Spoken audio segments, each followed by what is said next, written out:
Hi everyone, it's Miss Kim and I'm coming to you from the library boardroom, and I want to talk about this month's science kit that we have that was made possible by the Bloomsburg Children's Museum.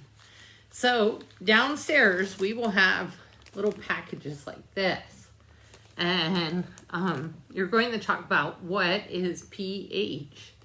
So you're going to need some things from home. Usually everything comes in here, but for the actual experiment, what you need is in there, but you're going to need some things from home. So I've made a little list on outside what you'll need to collect first. And you will need 4 plastic cups, some masking tape, a pencil or pen, baking soda, and I've got mine here in a cup. You can see it's a white powder, and you probably have it in your kitchen. Some water. Got my water ready to go. Vinegar. I'm using white vinegar. Laundry detergent, and I'm going to try it with dishwashing liquid to see what happens, but you can use your laundry detergent at home. A white crayon or a white candle, and a Q-tip or a paintbrush. So you're going to learn about pH, and pH is something that is on a scale. So it tests for acids and bases, and you can see they give you a little paper with the pH scale on it. And there's a chemistry word search because this is a chemistry experiment. And there's a sheet of goldenrod paper. Now, this is a special paper that they have included, and it's been dyed with natural goldenrod pigment. Many synthetic dyes will not change colors in the same way. So if you just have yellow paper at home, it probably isn't going to work. So you can pick those up at the library, but I thought I'd show you the experiment here. So my directions come like this. And on the back, there's an observation sheet. You can see that. And first, I'm going to place a ½ teaspoon of detergent in a cup and add 3 tablespoons of water and mix well. So I'm going to put I think you should do this first, is put your labels on your cups so you know what's in them, because they might all kind of look the same. So I'm going to start by labeling my cups. So I'm just going to put my tape across like this. It says I need 4. So I've got 1, 2,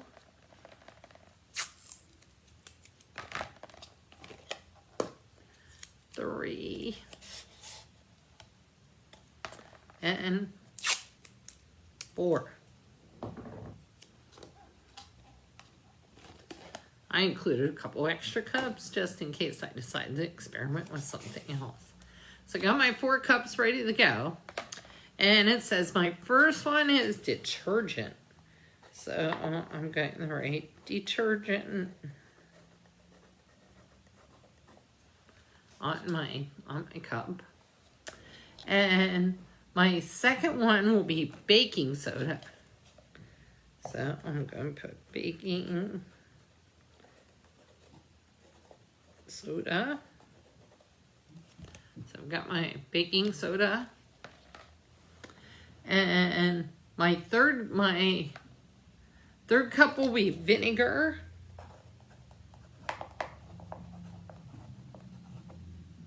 So I wrote my word vinegar. And my 4th cup will be water. So I have my water in there. Now it says that I should put in a ½ teaspoon of detergent in the cup and 3 tablespoons of water. So I didn't bring a measuring spoon, but you probably have that at home. So I'm just going to guess. It's about 3 tablespoons of my liquid. And then I'm going to put in some water. So I'm going to pour it into my cup. So I've got it there. Again, I'm not using exact. Oh, and you'll need some plastic spoons. So, or you can use ones you have in your kitchen. And it said to mix it up, so I'm mixing it well. Ooh, made a little tornado in there. Did you see that? So I've got my detergent. And it also says in my second cup, I have to do a 1/2 teaspoon of baking soda with 2 tablespoons of water. So I've got my cup and I've got my baking soda. So they only need a 1/2 teaspoon. So I'll put in my 1/2 teaspoon and some water. So I'll pour it in. I think you're gonna have fun with this one because the mixing is fun. And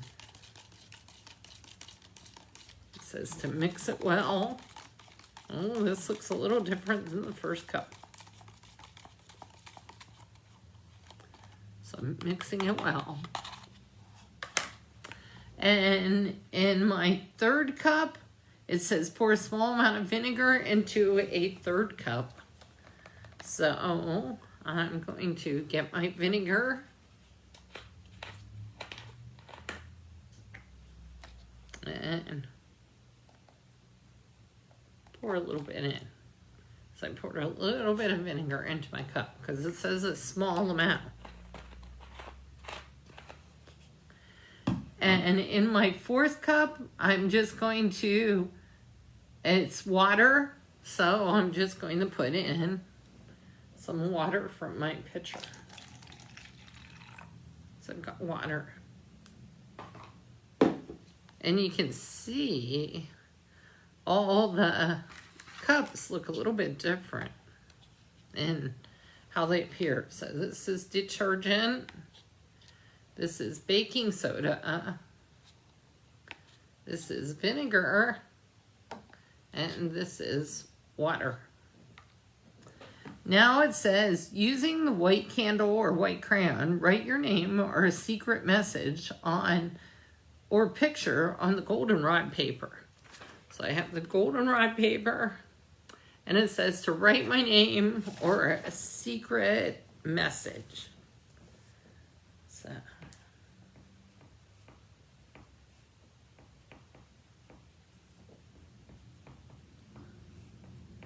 I'm writing my message. Okay, so I wrote my secret message, and then it says, swab or paint over what you wrote with the detergent solution. Make a note of what you observed. And then try the other liquids. So I'm going to, first I'm going to go in my detergent. So I just dipped it into the detergent cup. And I'm rubbing it over.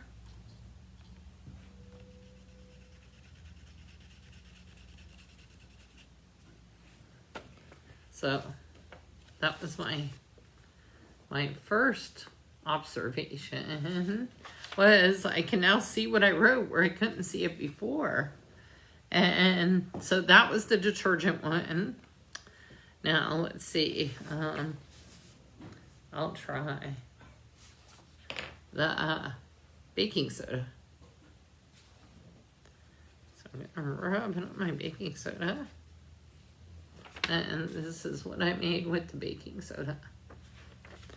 Now, let's see, I have to try the vinegar next. So I'm just gonna make something on there next to my smiley face. And I'll dip it in my, oops, have to get a new Q-tip. So you might actually need 4 Q-tips. So I'll put it on there. And I can sort of see it, but not real great.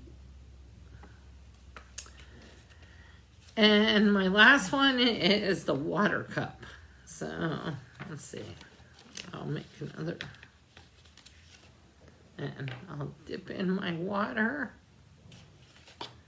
Put it on here. I'm just lightly, I'm not doing it real hard. So you can kind of see what happened with all of them. It says, put the paper aside to dry, thoroughly clean the work area, and wash your hands.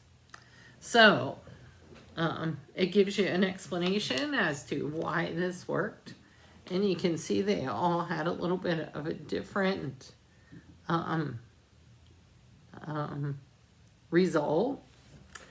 And it says, this goldenrod paper contains a pigment that changes color when it comes in contact with certain chemicals called bases. The detergent solution and the baking soda solution are bases, and therefore cause the paper to change in color from gold to red. So I didn't really get red with the dishwashing liquid, so you have to try it with laundry detergent. I got a little bit of red there, but I really got red with the baking soda. This chemical reaction can be reversed if an acid, such as vinegar, is added. No color change occurred when water was added because water is neither an acid or a base. The wax from the candle or the crayon protects the surface of the paper, and the color of the paper under the wax is not changed by any of the liquids used. So I kind of told you what will happen, but I think you could try different things at home on your goldenrod paper. So stop in at the library and pick up a kit. We'll see you later, and thanks for doing science with us.